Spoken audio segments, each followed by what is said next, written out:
into the match, and like you said, Lee, one match at a time. Let's do game one and see exactly what these players are going to be bringing. It's going to be the Ndidi and the Colossal coming out here for Miguel. So an interesting combination. They often see Ndidi paired up next to the Colossal, but on the opposing side of the field there for Sean, we've got the Rillaboom and the Venusaur as well. So two grass type Pokemon here facing down against the Psychic type. That's something I think Venusaur is going to be a little bit nervous about. And Colossal as well, being able to fire off big powerful fire type attacks. Sean has to watch out, make sure he avoids them, but he has managed to win the terrain wars. The grassy terrain is in effect.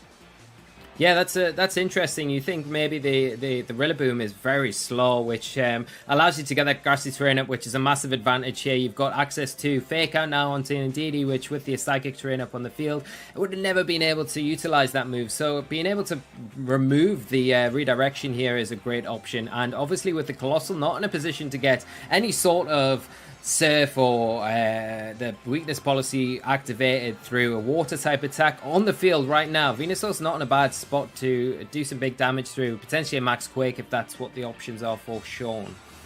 Well, it's just going to be the double protect here coming out from Miguel. Potentially wants to avoid a fake out here that would cause any disruption, going straight into that Ndidi slot as Venusaur goes for the sleep powder, tugging down into that Colossal. And I think that's a really interesting play here from Miguel because, you know, you could go for something like the follow me and redirect that sleep powder around. If you've got something like the safety goggles, obviously the powder moves are not going to affect you, and that allows you to protect your Colossal really well. So a good double protect there, not letting fake out foil the plan. Yeah, and that's the nice option here because you kind of mitigate the fake out completely now, and you're back in a position where Ndidi can support perfectly with that follow me, take away the threat of the sleep powder and whatever the Rillaboom decides to do. You know, Rillaboom is a Pokemon that can carry high horsepower, commonly does that, will threaten that Colossal as well. And without the Steam Engine boost, Colossal is not a Pokemon that you want sitting in front of the majority of the format because it is going to be slow. It needs that speed boost to operate. So if you are Miguel, I'm sure you're aware of this. It might be a time to bring that Celesteela on the field though. Yeah, Celesteela would be a great option here, just able sort of really counter down against both of these grass-type Pokemon. And, you know, a Dynamax Celesteela I would love to see. Just going to throw that out there. But first of all, it's going to be a Gigantamax Venusaur coming out here for Sean. So going to be able to utilize this grassy terrain the Rillaboom has set up to deal out some really big grass-type damage. Maybe try and get rid of that Ndidi from the fray, so you don't have to worry about it anymore. Going to be a Dynamax, however, as well from Miguel. Really wouldn't be surprised to see this being that Colossal, because if you're Miguel, you're going to want to start setting up your residual damage as well. Maybe going for a G-Max Volcalith, you know, in retaliation to that G-Max Vine Lash, where both these players are going to start setting up those residual damages every single turn. But also, if you're Colossal, you can go for a Max Flare into either one of Sean's Pokemon here and deal some super effective damage. And Ndidi, no longer going to be pinned in by a fake out, can go for that follow me and redirect all of the attention onto itself. The Vine Lash going to connect. Even with the terrain boosting up the grass type moves, it's not going to be enough to pick up a KO against a Ndidi, so it's also going to be able to bring around the move coming out from that Rillaboom. G-Max Volcalith, however, going to come out, connect onto that Venusaur, do about a third of damage, and critically set up the rocks here as well. You know, you can always go for that fire type move on the next turn if you are the Colossal. The high horsepower going to come in though and connect onto the Ndidi, picking up the KO. Will be able to obviously knock out the Ndidi, but now gives Miguel the opportunity to bring in a Pokemon from the back. And if it's something like that Dragapult, you can go for that setup on the Colossal. Yeah, and that's really well played by Miguel, and you know he's put himself in a great position, like you say, Lou, to bring that Dragapult in this next turn and really utilize the ability to surf, activate that Steam Engine, and then get rid of the Venusaur, which is probably the thing that you really want to get rid of, you know, first and foremost, because of the potential Max Quake options that it's got there. But you can't really underestimate the Rillaboom as well. We've already seen the high horsepower come out there, and that will do a lot of damage, but potentially you're all going to be able to take it in its G-Max form. So if the Dragapult comes onto the field this next turn, we don't even know yet, but the mind games are going to start to kind of take effect, because if you attack into the Venusaur, Sean could go for a max guard there and just high horsepower, take advantage of that turn, stop damage from the G-Max Colossal, and pick up maybe some big damage with a high horsepower there. Like I say, it probably won't be enough, but it could be enough to kind of get you the room in this match. And the drawback with going with a Max Flare in this situation as well, if you are Miguel, is it's setting the sun up and giving that Venusaur its chlorophyll ability boost. It's not something you really want to be doing this early on in the game, because if you give it that, it is going to be able to pressure very hard, especially without your own Steam Engine boost to take advantage of. I mean, this is the thing, bringing in the Rillaboom as well, it can go for a fake out into that opposing Rillaboom and pin it down so that the Colossal can either go something like a Max Flare into the Rillaboom and deal a huge amount of damage, or then leaves it free to target down the Venusaur. But if it is targeted down the Venusaur, you have to be careful of something like a Max Guard. This is a move that Sean can easily sort of read into, sort of the fake out and the target down on the other Pokemon. So you might just want a Max Guard, and then you would waste one of the G-Max turns of that Colossal. But Rillaboom actually going to retreat to the Pokeball there for Sean. It's going to bring out the Torkoal. So I really like this adjustment here. Yes, you are setting up the Sun. That's going to boost up the Fire-type moves from that Colossal, but it has not had its Steam Engine activated. It doesn't have a speed advantage. And this now allows the activation of the Chlorophyll on that Venusaur. It's going to be super speedy. And going for that Max Quake that you mentioned earlier, Lee, as well. Colossal quite wisely protecting itself from that. As the Rillaboom on Miguel's side does go for that U-turn. Just chipping away at the Torkoal hole. Torkoal here and just giving Miguel the opportunity to bring in a Pokemon from the back. Yeah, and a nice play there from Miguel. You know, it would have been quite easy for him just to think, I'm just going to attack here into the Venusaur. I'll be able to maybe, you know, survive whatever's thrown out at me, and, you know, making that play to make sure that you survive one turn, one additional turn more, and reposition yourself. The Torkoal on the field for Sean, though, it's making it very difficult for the Colossal to stick around. As we do see the Urshifu hit the field now, and is it going to be able to do the damage that you need at this point? I don't know if it is. You know, the G-Max Venusaur, you're going to have to wait till it's not Gigantamax anymore to really be picking up knockouts, even with a Choice Band Urshifu variant that we may be seeing from Miguel's side of the field here. I feel like the Torkoal Venusaur is doing a lot of work right now, and Miguel's got all the things to do here after just max guarding that previous turn with the Colossal. Now very threatened going into this next turn. The thing is as well, the Torkoal has really high defenses, so the Urshifu, although it can still deal some good damage to it, Colossal really wants to be the one that wants to target down that Torkoal just in order to try and pick up a really solid KO, but you can't leave that Venusaur vulnerable and exposed, because then it can either be KO'd by the Colossal in return, or it can deal out some really big damage to one of Miguel's Pokemon here. But Sean really trying to think through who does it want to target with that Venusaur going into the Colossal. It looks like he may have looked into, got a little sneak peek as Urshifu goes for that Aqua Jet though, and will activate the Steam Engine. This is indeed the Rapid Strike variant, so we finally get to see in this kind of late turns of the Dynamax for that Colossal activation of the Steam Engine and that weakness policy. It is of course going to be able to outspeed going for that Max Flare into the Venusaur, and you know, this is also boosted by the Sun that Torkoal very kindly set up for its opponent here, solidly picking up the KO against that Venusaur. Yeah, that's a super nice turn there from Miguel, getting the Aqua Jet there onto the Colossal, activating what he's been after this whole time with that weakness policy and this Steam Engine, now in an incredibly good position with the Sun up as well, boosting those fire type attacks. The Urshifu's kind of come in, it is going to get knocked out straight away from the Torkoal, but it's done its job right now. You know, it's come in and got that Steam Engine activated on the Colossal, so you cannot complain for losing the Urshifu for that, I don't think, if you're Miguel. No, exactly. You know, removing the Urshifu from the field, really good there for the Torkoal. But you still are facing down against this Colossal. You know, it's got itself, like you said, Lee, into the position that it wants to be in with all of its boosts activated. And although it will go back down to its normal Colossal size here, it's still going to be a problem for Sean if he's not able to remove it from the field. You know, Torkoal doesn't want to take any of those rock-type moves, nor does something like a Charizard. So it's going to be interesting for Sean how he's going to be able to play around it, and if he has the utility, particularly now that Colossal is super speedy, to be able to take it down. Yeah, that's the problem. I think maybe you have to try and stall out this final turn of Dynamax, the Gigantamax turn here, because once you do that, you put yourself in a better position to maybe... Sorry, the Gigantamax turn ending now. The problem is with the rock type attack of choice that the Colossal's got. If Miguel's went for something, you know, like Ancient Power, then he's got a way to remove the Charizard straight away from the field. He's got Fake Out as well next to his Colossal, which can really support and stop either the Charizard or the Torkoal this turn. You're probably looking at the Torkoal, stop that this turn, and maybe just concentrate down on that Charizard, knowing that it could potentially have a ground type attack that are probably the most threatening things for Colossal right now. I mean, that's the thing, like you said, Lee, if, depending on what the rock type move of that Colossal is, it's going to limit the options available. You know, Colossal, known for something like a Heat Wave, that's really not what you want to go into the 2 fire type Pokemon with. You want to be able to go for those ground or rock type moves. Of course, ground type, not going to affect that Charizard, so you need to be able to utilize something like Ancient Power or Meteor Beam, and if it is Meteor Beam, you're going to have to use that 2 charge effect. Torkoal is going to take actually reasonable damage from the Grassy Glide there coming out from the Rillaboom. Showing the Sugar Berry as well. It looks like this move is targeting down into the Torkoal and is able to follow up and pick up that KO. Earth Power going to be no match despite the Sugar Berry for the Torkoal. And this leaving Charizard free to go for the Scorching Sands. They're going to target down into that Colossal and pick up a KO in return. Now, this is where things have switched position pretty dramatically because there isn't a lot that Rillaboom can do to a Charizard, Lee. Not at all, and I was very surprised to see the Earth Power there on the Colossal. Not something you commonly see used on that Pokemon, you know. But yeah, the Scorching Sands coming out and really making quick work of the Colossal there.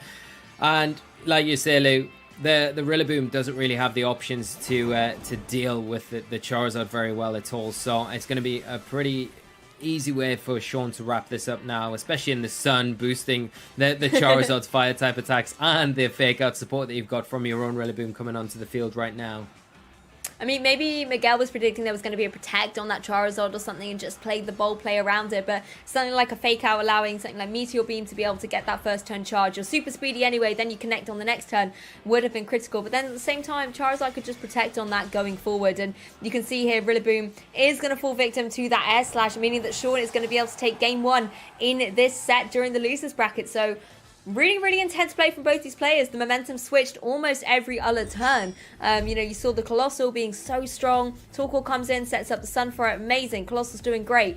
Then the Urshifu goes down. Oh, and then the Venusaur goes down. And suddenly you're getting these Pokemon dropping like dominoes. And ultimately the final domino to fall was losing that Colossal. And then Rillaboom's just sitting there and basically needs to keel over and just roll back into the Pokeball. Yeah, I think one of the things, like you mentioned, Lou, is if they've got access to that Meteor Beam, it complicates it when you're not in that Gigantamax form anymore. And that's what really hinders Colossal, Gigantamax Colossal. You really need to utilize those Gigantamax turns to their fullest. And he obviously was forced into a corner by Sean to max guard on one of those, otherwise getting taken down, you know, which made it very difficult for him. And the Urshifu as well, from Miguel's side of the field. It came in, it did its job, but you know, you kind of want it to do a little bit more against these fire types. So that's maybe something to look at going into the next game. I think probably trying to get your Gmax Colossal set up as soon as possible would probably be a good start. You know, if you can bring in something like the Urshifu, a Gmax Colossal, try and get that Aqua Jet off as soon as you can. That would be useful. But you've got to worry about, I mean, Sean led perfectly there with the Rillaboom that covers that setup, and then the Venusaur as well. You know, they can threaten, so it's very difficult on both sides of the field. It's going to be even more difficult. But I am a little bit sad we didn't get to see the Celesteela from Miguel, and maybe that is something that he does reconsider going into game 2, because I feel like outside of the Torkoal and Charizard, you know, you can play with that. It does a lot to Sean's team. But the thing is, if you bring the Celesteela, you can almost bait the fire type attack onto it, bring your Colossal in, get that steam engine activation. You're not going to get your weakness policy boost, but the speed boost is all you need in that situation sometimes, and that may be enough to play between the two. So there's a lot of interactions there that both players have access to.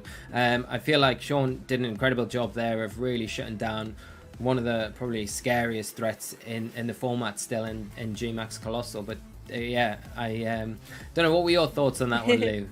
Yeah, I mean, the battlefield certainly got weird at times, particularly with that Indeedee coming out into the fray. But unfortunately, Indeedee wasn't able to win the terrain war, and Grassy Terrain was the victor there. And I think that really did kind of stop Indeedee in its tracks a little bit. You know, it wants to stop that fake out that can cause so much disruption. And it forced that double protect straight away at the beginning. And although Indeedee was really pivotal going for that follow me and allowing you know, the sleep powder to not take any effect and things like that, it actually didn't play a big role in the game as a whole. It was great there at the start, but overall, I think you're right. Maybe a Celesteela being a change in place there for the Indeedee could be what is needed to try and take this game evenly. But let's jump into game 2 and see if Miguel is potentially able to claw it back and take us to a game 3, depending on the adjustments. I mean, Colossal, great Pokemon leading out here and going for a more standard lead with that Dragapult side by side, and again a change change up here for Sean. There's going to be the Rillaboom on the field once again, but no more Venusaur. Instead, it's going to be that Mimikyu. And this is where things get really interesting. If that Mimikyu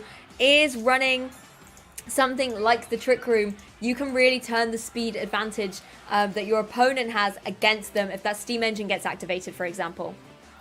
Yeah, and you know, that's the thing you need to be very conscious of as well. If you are the Colossal, if you're going for that Surf combination with the G-Max Volcalith, you need to target into that Mimikyu, knowing that the Surf will break the Disguise ability on the Mimikyu, allowing you to potentially and hopefully pick up the knockout onto to stop that Trick Room. Because if the Trick Room goes up against Colossal after you've activated the Steam Engine, you're not going to be in a great position at all, especially knowing the sorts of Pokemon that Sean has access to and the abilities he has to take advantage of to pressure that Colossal and really work hard for it.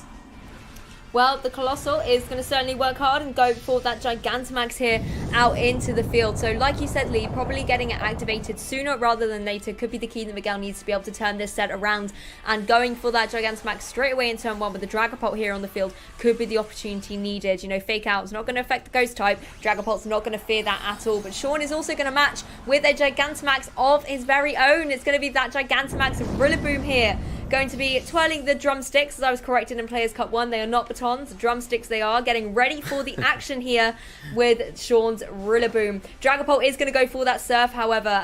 Going to connect onto the Rillaboom, doing very, very little, but it's critical what it is doing on the other 2 Pokemon. The Colossal, having its Steam Engine and its Weakness Policy activated here, as we know, is exactly the setup that Miguel needs in order to keep Colossal as a threat, but also on that Mimikyu breaking the Disguise now leaves it exposed. It's not going to be able to take another hit and sort of survive in the way that Disguise lets it do, and the Volcalith is going to come out from that Colossal, targeting down into that Mimikyu and picks up the solid KO. Great targeting there by Miguel, you know, just removing the Mimikyu from threat, no longer something that Miguel has to deal with. Yeah, really nice play there from Miguel, getting rid of that Trick Room threat. But at the same time, because of the options that Sean has, he's gone and returning with a huge knockout here into that Colossal, taking it down turn 1 and really nullifying any use that... It's actually survived. Oh. I was wrong. I thought it went down. I mean, me too. It just managed to hang on by a slither of HP. I mean, what an amazing sort of team build there from Miguel. You know, he's really trained his Pokemon perfectly for that moment. And it just leaves Colossal free to go for another really damage-dealing attack in this next turn. But what a risk. That could so easily have gone 1 or 2 HP the other way.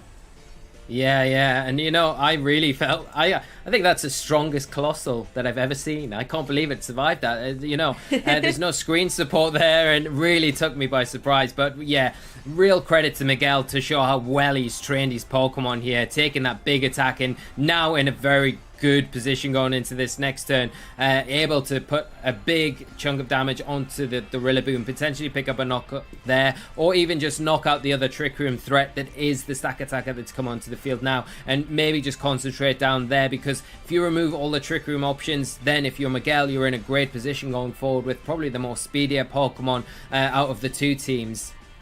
Well, no, that's very true. This isn't the only sort of Trick Room option that Sean has. That Stack Attacker can be formidable, particularly if it wants to get that Trick Room set up. Colossal going to go for that Max Flare, however, going to do everything it can to stop Stack Attacker, and it knocks it out in 1 hit. So I would safely say it has done enough at this stage. You know, Stack Attacker often does carry things like Sugar Berry for those ground type attacks, or even a Chopple Berry for fighter type attacks, but doesn't often carry a Knocker Berry to save itself from those fire type attacks. Rillaboom as well is going to fall victim to a Will-O-Wisp from that Dragapult, and it's able to go for another Max Quake. Now, I would say that it's, you know, had its attack depleted by that Will-O-Wisp, but it will still be more than enough to pick up the KO against the Colossal, and this time it is able to find the target and pick up that KO. But I think Colossal being able to just remove that Stack Attacker from the field in 1 move is what it needed to do. Yeah, really good returns there when you think about what you're making the use of those Gigantamax or Dynamax turns. He's picked up 2 key knockouts there on Pokemon that would be so disruptive when you think a Pokemon like Torkoal that Sean would rely on to come in that Trick Room environment, just denying that speed control and giving yourself really an edge going forward in this game. As we see the Indeedee come onto the field for Miguel, it's going to overwrite the terrain. The Will-O-Wisp support there on the Dragapult as well is going to be another thing to really slow down that Rillaboom, even in its G-Max form. Exactly, and Indeedee is actually going to rejoin the field here just a little bit later on in the game than it did in game 1, and it now has got advantage of that terrain. The psychic terrain is in effect, and it can once again start going and drawing in any of these attacks and leaving Dragapult free to do whatever it needs to do in this situation. It could always go for something like a Phantom Force here and just disappear, reappear again, and picking up some damage against either Rillaboom or Torkoal. In all honesty, Indeedee and Dragapult, neither are Pokemon necessarily really well versed to tackle down a Torkoal, but as Trick Room isn't up, Torkoal is going to be vulnerable, being very slow to take a lot of damage, and that's going to then deplete the damage of something like an Eruption coming out from that Torkoal. Yeah, that's it. You know, the Indeedee is not really the Pokemon that you want as an offensive Pokemon at the moment, and also it's more of a support Pokemon all in all. Dragapult not really the kind of Pokemon that in this sort of build is very offensive, but it does have utility moves like the Break and Swipe that are going to be useful. Lower the attack stat further on the Rillaboom, and that's the big thing. While you can take advantage of the Expanding Force that has got that terrain boost to do some decent damage here, and because the Rillaboom is its G-Max form, it's not able to actually get the grassy terrain back up, so it's kind of hindering it in a little way, unlike its normal Dynamax form would be able to get the grassy terrain and take back the terrain control here. That's very true. It's sort of the catch-22 of those G-Max moves. You get another effect that's unique to that move, but it does remove the standard effect you would get from it, like you said here, of resetting that grassy terrain, which Rillaboom desperately needs at this point. Unless it had some way to switch out and in, it's not going to be able to be reset. And of course, as the last two remaining Pokemon are on the field for Sean, that's not an option. No, definitely not. And it feels like Miguel's going to be able to kind of really close this one out now. The Torkoal on Sean's side of the field going to be going down to another Expanding Force. Rillaboom's not really in a position to pick up the knockout onto the Indeedee, especially after another Break and Swipe, so you would imagine it's only going to be a matter of time. But what Sean can do now is try and get as much information out of Miguel's Pokemon that he's got on the field right now. If he can just stretch this out a little bit longer, it might be worth. You might get a little bit of information that you don't already have, you know, and get maybe an idea of how he's playing things more than anything else, rather than just the raw information that you get from the team sheets. I mean, that's the thing. You now need to start really playing the player, particularly if you are being forced into a game 3. You're not just playing against the Pokemon on the field, you're playing against the game style of your opponents. That's really good information you need to be able to identify. Indeedee going to go for this Expanding Force once again, picks up the KO against the Torkoal, however, leaving Rillaboom as Sean's last Pokemon on the field in this game 2. Going to be able to go for that knockoff, however, connect into the Indeedee, but due to these breaking swipes and that burn, really not going to be anything that Miguel has to worry about. And Rillaboom, with its secondary effects as well of the rocks and the burn, it's only going to be a matter of time for it now. But I think you can see when Sean's selecting in his moves as well, he tended to be thinking really hard about using every single second in order to really start thinking about how he is going to play into this game 3 and how he's going to adjust going forward. Yeah, that's the thing, you know. I think he's using this time wisely to really kind of formulate how he's going to approach the Dragapult matchup in this next one, because it's such a problem Pokemon. He handled it very well in game 1, but you know, I think Miguel's come back in true form in this next game, and shown his experience using and piloting a team like this G-Max Colossal, and really showing how he can use it, adapting, going back to the original kind of more common lead that when we generally used to seeing with the Colossal, with that Dragapult, and utilizing the Surf there just to get the steam engine activated, and then really making it very difficult for Sean to get a handle on the game. So Sean, like you said, is probably using those last few turns just to really formulate what I'm going to do, and it's a very smart play as well. You know, you don't get long in team preview to think about what you want to do in the next game, but formulating that plan ahead of time is always what the best players do, I think. And can we just talk about that Colossal for a second? It did two outstanding things in that game. You know, first of all, big credit to Miguel, because it was his piloting that led for the Colossal and Dragapult lead in order to let that Colossal get set up much earlier in the game, which obviously puts it in a phenomenal position. But then the Colossal decided to go one better and live that Max Quake from the Rillaboom, which, you know, both you and I didn't. We saw that HP bar shoot right down. We thought it was a complete KO. But no, Colossal was able to hang on, get a little bit of HP recovery with the grassy terrain, and follow off and move the next turn and just delete the stack attacker from the game. It was gone. It was going straight back into the Pokeball. And so in this game 3, I think, you know, from Sean's perspective, having that Rillaboom was actually a really good sort of position for him. Going for the Gigantamax, you can apply so much pressure, particularly when you know that you've got the terrain advantage. But there was just too much that Miguel had that could counter against it. You know, Max Flare is going to deal huge amounts of damage. Once you get the Volcanith up as well, you've got that residual damage. And the Dragapult having access to not only Will-O-Wisp, but also Breaking Swipe, just meant that your offensive pressure was dwindling every single turn. So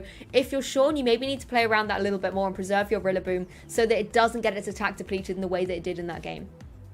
Yeah, and I really like how Sean approached that game. You know, he kind of gave Miguel a couple of options. He said, you know, you either remove the Mimikyu and remove my Trick Room option, and at the same time, if you do that, you're going to take a Max Quake and potentially get knocked out. Or you target down the Colossal and the Trick Room gets set up and I get my Stack Attacker onto the field, and things get very difficult very quickly. So it was a nice idea, nice play. He was very unlucky, probably, you know, to miss that knockout. It was so close. It was just the finest line, the invisible focus sash there, Lou, of all things, you know. We both thought it went down, and for it to survive was just, incredible for Miguel, and it's brought him right back into this game. And, you know, I keep saying this, but, you know, I'm very interested to see how, like, I don't think Sean's game plan in game 2 is wrong. I think it'll be interesting to see if he goes with that again. I hope he's not too disheartened by that missed knockout to not try it again, because I think it's the right way to go on this one, and he might be a little more lucky going into game 3 if he tries that again. But will Miguel just rely on that Dragapult Colossal again because it worked out so well in that game 2, and give, you know, Sean such a hard time in that in that second one there? Well, let's find out, shall we, Lee? Let's jump into Game 3 and see exactly what these players are going to be able to bring for their leads in this Game 3. Remember, they are fighting it out for their tournament lives here. Everything matters. This is the final game between continuing in the competition or being knocked out. And Miguel going to stick to what happened in Game 2. We've got that Dragapult and that Colossal lead. And Sean has gone back to the Game 1 strategy. So both these players picking the leads from the games they won apiece. There is a Rillaboom and a Venusaur out in the field there for Sean. Yeah, and unlike the first game, though, there's nothing to really fake out here, because you've got the threat of the Colossal Gigantamaxing, so you can't really risk faking out into that slot, and you can't fake out the Ghost type that the Dragapult is. So, you know, Miguel has the option here to go for a Surf, G-Max the Colossal, get the boost, and remove something from the field. Probably going to look at removing the Venusaur if anything, but I'm going to eat my words, Lou, because we're not going to see any of that as the Indeedee makes its way onto the field. Yeah, Indeedee rejoining, and I was going to say, you know, this looks a little bit precarious for Miguel facing down against these two grass-type Pokemon when there wasn't an Indeedee on the field. We know that it needs to be there to redraw in any of those powder-based moves like the Sleep Powder coming out from that Venusaur, and Sean is going for the play here, bringing in the Torkoal, getting the Sun up. Chlorophyll is going to activate onto that Venusaur mini. It's going to have a super speedy Sleep Powder coming out from it. Going to go into the Protect there from the Colossal, so not going to worry. And of course, if it went into that Indeedee, probably not going to be able to do anything if it's holding those safety goggles. And now Miguel has got himself into that ball position that he wants. He can now just go for that Follow Me and get the Colossal to Gigantamax up. The one thing he still won't be able to do, though, until he's able to manipulate the ball position a little bit more for Miguel, is activate up the Colossal. Yeah, that's it, you know, but maybe he does have the Urshifu in the back, or he's definitely got the Dragapult in the back, so he's going to have that to bring in and take advantage of maybe later in this game. The nice thing that the Colossal's got going for it now, especially with its redirection Follow Me support from the Indeedee, is the Sun's actually set up for it. So, you know, if it does decide to go for that Gigantamax here, it's going to be able to knock out that Venusaur very easily, and it's also revealed previously that it's got access to Earth Power, so it could even go after the Torkoal here and get some nice damage onto it in the meantime, thinking Venusaur's in a little bit of, you know, an awkward position right now. Very true, but Torkoal going to leave the field and bring the Rillaboom back in, you know, setting up that Grassy Surge once again, just to stop, you know, anything like an Expanding Force coming out from that Indeedee from obviously hitting both targets as the terrain has now left the field. Sean, however, not going to stick with Sleep Powder, is going to be going for that Gigantamax with the Venusaur, enabling him to be able to go for something like the G-Max Vine Lash and start dealing out that big damage, or can go for a Max Quake, trying to target down into that opposing Colossal. Even if Max Quake is redirected away from the Indeedee, you're going to get the special defense boost, and that's going to help you out against both of these opposing Pokemon. But no surprises, Lee. Miguel going to be Dynamaxing or Gigantamaxing up that Colossal. Yeah, it makes sense to do it right now when you've got that great support next to you with that indeed the follow me there.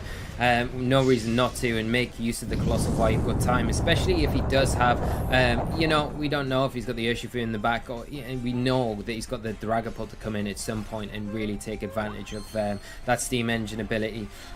Problem is, though, if the Venusaur sticks around here, then it gets a little bit difficult, especially as we're going to see now the Max Quake come out, which will give it a special defense boost. So will it have enough to take an attack? There's no weakness policy activated yet on this Colossal, so it's not going to be hitting as hard as we're kind of used to it hitting in the past. That's the thing, Colossal without the weakness policy boost can be sometimes a little underwhelming. Going to be going for that G-Max Volcalith, and you know, again, the residual damage will still be there, even if the initial power of this attack into that Rillaboom really wasn't doing too much at all. Again, however, the grassy terrain is going to start counteracting that, and I think this is going to be one of those games, Lee, where we're going to see a lot of residual effects going around, whether it is going to be from terrain, from the environment, or even things from like Will-O-Wisp and things like that. Yeah, I think a lot of it's going to start to really add up very soon. And you know, the Venusaur's the next one in line to probably go for a G-Max Vine Lash and get that residual to the side of the field started, you know, on Miguel's side. So I think the Indeedee sticking around here is very useful to get the most out of your Colossal. You're still putting a lot of pressure on both the Rillaboom and the Venusaur with the Colossal, you know. I don't think the Indeedee goes down to a Vine Lash here. I think it probably would take it potentially, and if it can take it, that's huge, because it means that you're going to pull in 2 attacks this next turn, and your Colossal is really safe to go for maybe a Max Flare into the Venusaur, and with that Sun boost it might be enough to take it down. Or you may go the other direction and just go after the Rillaboom that's not likely to carry Protect, remove that from the field. We've seen how well Sean uses the Rillaboom, so maybe that's a good threat to go after here if you are Miguel. But the options are going into a Max Guard, which you don't want to risk, and the option's not with the Rillaboom there. Well, Grassy Glide going to come into the Indeedee. Not enough to pick up the KO though, so it's also going to be able to draw in the G-Max Vine Lash coming out from that Venusaur. And like you said, Lee, Sean is going to be wanting to set up his own residual effects on the field here. So now the Vines will be whipping around on Miguel's side of the field at the end of each turn. Colossal going for that Max Flare, however, targeting down into the Rillaboom. It is enough to remove it from the field. I do like this play here from Miguel. Like you said, you know, Sean's been piloting this Rillaboom really well. To remove it just stops him having that maneuverability of coming in, having potential to go for Fake Out. And if indeed he had still been around, it could have been the option to remove the, you know, other terrain setter. But as both of them have now left, that's not something that either player really has to worry about at the moment. The grass terrain will be here to stay until, of course, it expires. Yeah, and I think the one thing that Miguel probably is, he's obviously just taking advantage of with those big fire attacks from the G-Max Colossal, you know, the Max Flare taking advantage of his Sun. But the one thing he really needs to kind of stall out at the minute to get something like Dragapult onto the field is stall out the Sun, because if you can do that, then you get Dragapult in a decent position to maybe activate the Steam Engine ability, and that's what you really need to do now. As long as this Venusaur is on the field and the Sun's up, it's very difficult to get that Steam Engine activation, you know, and the Venusaur going to be able to do some very big damage, you know, to the, and as we see, here is the Urshifu. So there is the option there for Miguel to set that Steam Engine ability up like we've seen in previous games. Yeah, did you say big damage there, Lee? Urshifu's joined the field, can go for the Aqua Jet and start dealing out really big damage with that Colossal, you know, getting its speed boosted up as well. He doesn't have to worry about the fact that the Venusaur will be in Sun and getting its speed doubled as a result. It will have its Steam Engine boost and be super, super speedy. Something like a Max Flare could be dealing a huge chunk of damage, and there isn't really a lot that Torkoal can do in retaliation to Colossal. No, not really. It might carry a move like Yawn or something that it can do to slow it down, but the immediate threat here is onto that Venusaur. You know, you're going to have to really try, and maybe Max Guard here, maybe Yawn into the Colossal if you've got it is an option there, but there's not really anything you can do immediately to prevent the Aqua Jet activation of the Steam Engine here. But surprisingly, we're just seeing a Detect from the Urshifu. Oh, just going to be a defensive player piece there for Miguel. The Max Quake going to go down into that Colossal there, as the Solar Beam as well comes in from the Torkoal, but I think that's going to fall onto a Detect there from the Urshifu as well. So potentially from Miguel's side, just wanting to stall out the last of these turns. But interesting, it could have been a really good opportunity to go for something like the Aqua Jet and try and pick up a KO against that opposing Venusaur. Yeah, that's the thing. I think maybe he did suspect a potential max guard there from the Venusaur, and then that play makes sense, from Miguel just being very cautious, not wanting to put himself in any awkward positions where the Torkoal can maybe get shown back into a more advantageous situation where because his back is really against the wall now. There's nothing, like I said in the previous turn, to prevent that Aqua Jet into the Colossal, and with the sun out on the field as well, that's the problem. It's weakening the Aqua Jet, which is really what Miguel wants. It's meaning the Colossal is not going to take as much damage at all, and it's going to be able to do some big damage to the Venusaur and just outspeed it even in the sun with that chlorophyll ability. It's just not going to worry about that double speed boost that it's got. So depends what Sean has in the back. We've still not seen his fourth Pokemon, so he might have something that could come in and do some work against these Pokemon. But really now is the time, if you've got Trick Room option in the back, to try and get it onto the field and try and get it set up, because if you can get the Torkoal in a Trick Room environment, then you've got a little bit of a chance maybe.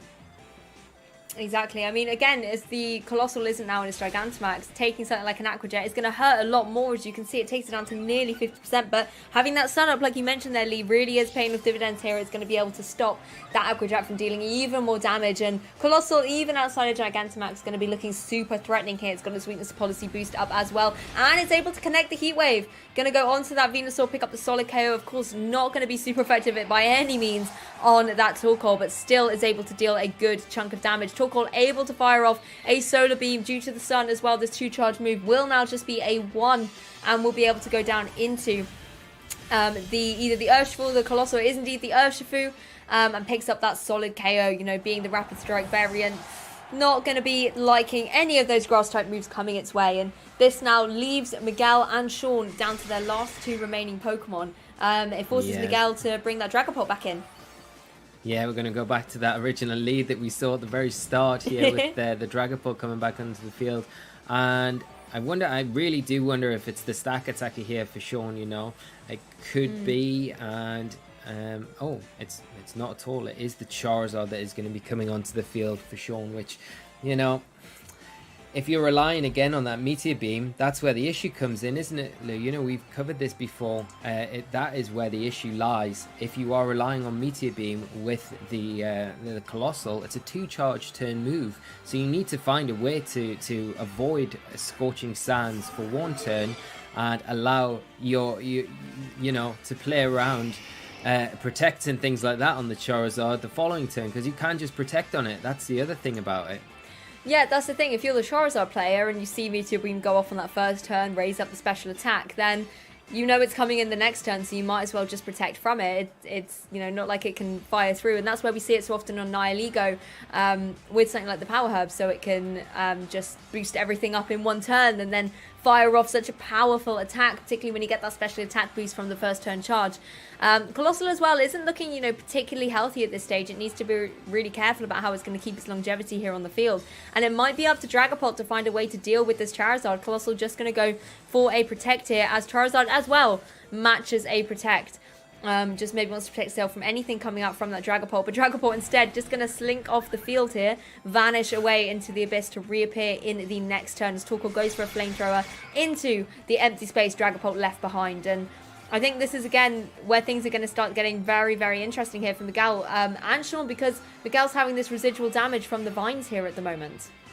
Yeah, and that Dragapult slinking off the field, so eloquently put there, Lou, really is the only thing that Miguel's got to deal with the Charizard now. Like you say, Colossal can go for a Heat Wave, but the thing is, going for it this turn is you're going to get decent damage onto the Charizard. I doubt you pick up the knockout onto Torkoal, and then you're hoping for the Phantom Force to pick up the knockout onto the Charizard, the double up there. That's what you're kind of hoping for. If the Charizard survives that double up, then you're in trouble, because then you lose your Colossal, and then I don't know if Dragapult's going to have enough to deal with both a Torkoal and a Charizard at the same time, even though it is, Dragon type, it does resist Fire type attacks, but these Pokemon have other options as well to take advantage of, on top of just the Fire type that they've got access to, and what they really rely on more commonly. Well, Colossal's going to go for that Earth Power, activating once again that Sugar Berry on the Torkoal, but depending on the the remaining HP, and Torkoal didn't have a lot left, let's be honest, is going to be able to pick up the KO here. And the Phantom Force is going to be able to do some good damage to that opposing Charizard, but is it going to be enough to really apply pressure? It does over 50%, so another one of those will be able to pick up the KO against it. And Scorching Sands going to the Colossal picks up the KO, but Dragapult, could this be the answer for Miguel? This could be the answer. You know, that the big damage there, and obviously the recall damage is stacking up on the Charizard from that Life Orb item, just not helping it at all here. And the Dragapult in an extremely good position just to click that Phantom Force button again from Miguel, and one more will do the job, and you cannot protect on it. That's one of the beauties about that move. So it looks like Miguel's done enough to wrap this one up. Dragapult being the Pokemon to come out on top here and just do enough to kind of clinch this one in what was a very, very close and tight game here.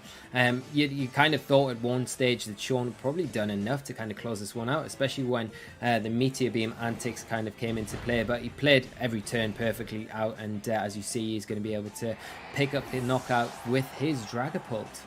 That sneaky little Dragapult, I mean, what an absolute champ. You know, comes in, does phenomenally well throughout that whole set, able to come in, you know,